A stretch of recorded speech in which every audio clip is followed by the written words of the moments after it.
It's been about a week since I've done my election time ethics and the changes the UCP want to implement to overtime legislation.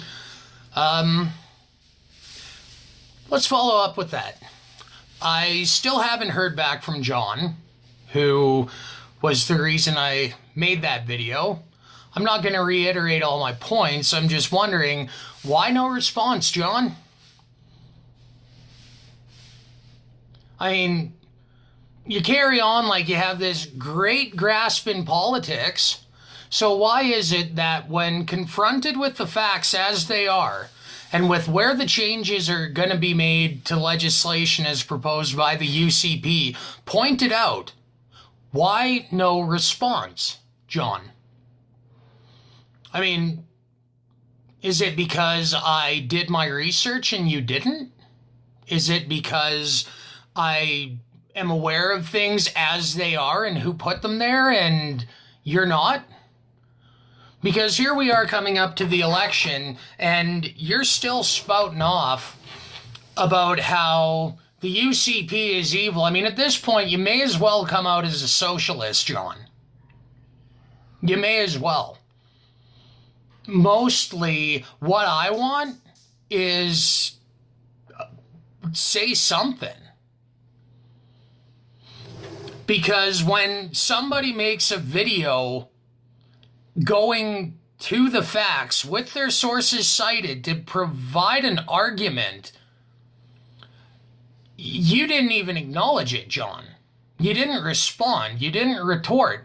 Is it because you couldn't? Is it because you don't in fact have an idea of what you're talking about? Or do you just have your head so stubbornly lodged up your own ass that even when confronted with facts, you can't accept them because it would prove you wrong?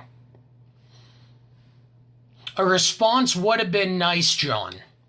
I put a lot of effort into that video, into knowing what I was talking about.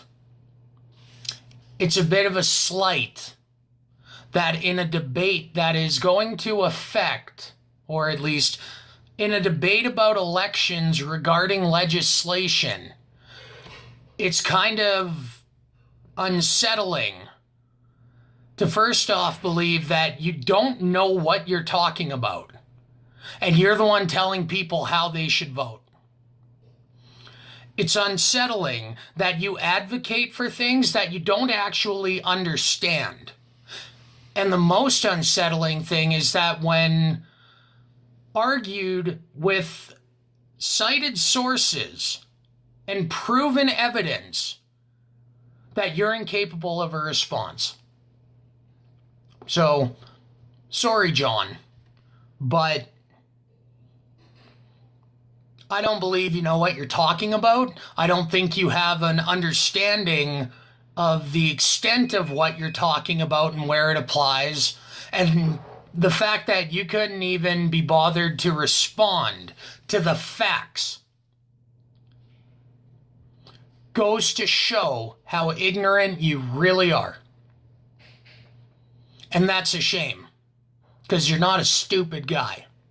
But it's a pretty stupid thing to not have a response when somebody counters your argument with the facts. That's stupid. To ignore the facts because they're not convenient, that's stupid. And it just goes to prove how ideologically driven you are when you have to dismiss facts and ignore argument outright because you lack the comprehension, knowledge, and understanding to have an intelligent debate on the subject. Anybody taking their political cues from you when the best you can do is spread propaganda and hurl personal insults, if that's the extent of your tact, I really wish you luck, because it's not going to pan out for you going down the line. There's my 2 thoughts on that. And if you couldn't have even been bothered to go and watch the video, maybe you should. And if you're offended that I put this one up, maybe you should respond with something intelligent. Other than, Jason Kenney's the Antichrist. I would vote for the socialists before I would vote for the conservatives. Do better, man. Do better. I'm waiting.